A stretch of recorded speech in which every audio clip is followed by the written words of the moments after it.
Cash कांड से खबरों में आए दिल्ली हाईकोर्ट के मजिस्ट्रेट यशवंत यादव के घर आज 3 जजों की जांच टीम पहुंची। इस टीम को जांच कर अपनी रिपोर्ट सुप्रीम कोर्ट के सीजीआई को सौंपना है।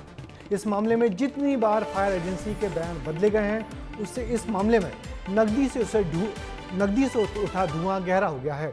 मगर सुप्रीम कोर्ट की सख्ती साबित कर रही है कि न्यायालय की साख पर लगे धब्बे को धोने की कोशिश बड़ी ईमानदारी से हो रही है। क्या है पूरा मामला, अब इस रिपोर्ट में देखिए।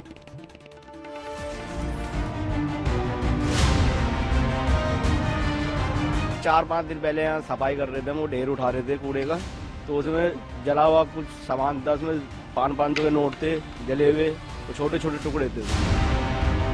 4-5 दिन हो गए, मैं 500 के नोट जले हुए मिले थे। हाँ, उस दिन मिले थे और अब भी मिले।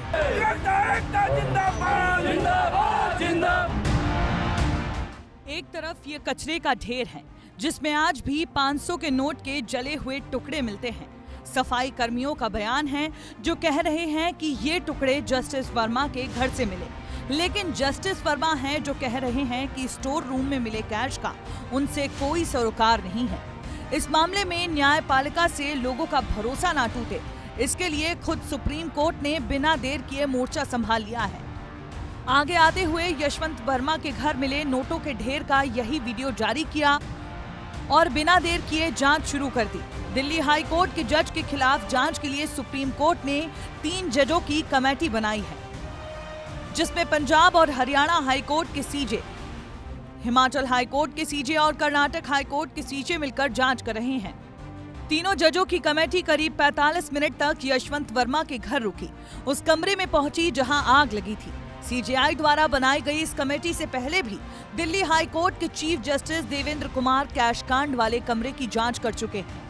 उन्होंने इस मामले की गहरी जांच की मांग भी की।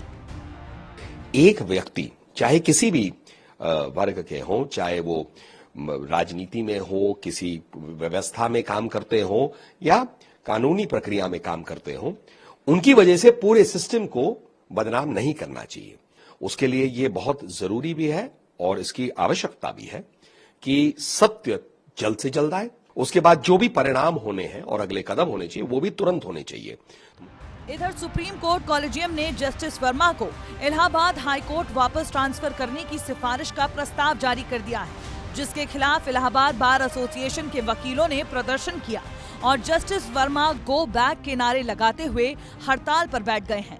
अभी तो ये लड़ाई है, आगे और लड़ाई है, एकता जिंदाबाद जिंदाबाद जिंदाबाद। ये पेरेंट हाई कोर्ट में भेज करके उनको रिवॉर्ड देने का जो सुप्रीम कोर्ट ने ये प्रोसीजर किया है, हम इसका पूरा विरोध कर रहे हैं। Allahabad high court bar association ने जस्टिस यशवंत वर्मा के खिलाफ भ्रष्टाचार के आरोपों को लेकर महाभियोग की मांग की है।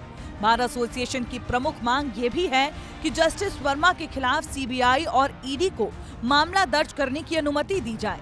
ट्रांसफर हम टूथ एंड नेल अपोज कर रहे हैं, इनका ट्रांसफर यहाँ नहीं होना चाहिए। दूसरा है सीजीआई साहब से रिक्वेस्ट की गई है कि परमिशन ग्रांट करें सीबीआई और ईडी से इन्वेस्टिगेशन हो इनकी।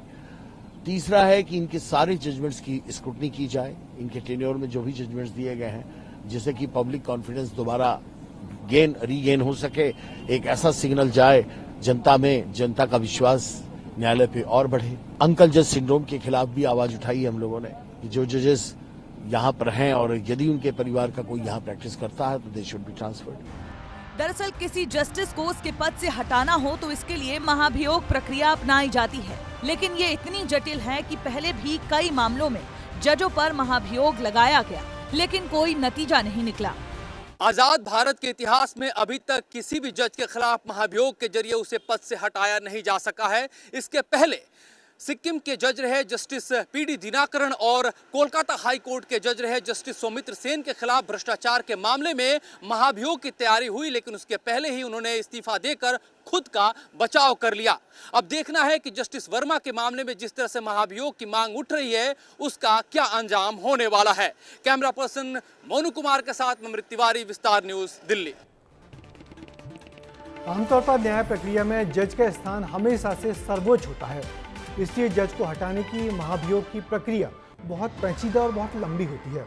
आज़ादी के बाद से किसी भी मजिस्ट्रेट को महाभियोग चलाकर हटाया नहीं जा सका है। जस्टिस वर्मा के केस के बाद इस तरीके पर अब सवाल उठने लगे हैं और अनेक सीनियर मजिस्ट्रेट महाभियोग की इस प्रक्रिया को दकियानुसी प्रक्रिया कहकर इसे बदलने की मांग करने लगे हैं। देखिए जस्टिस वर्मा केस में अब आगे क्या होता है।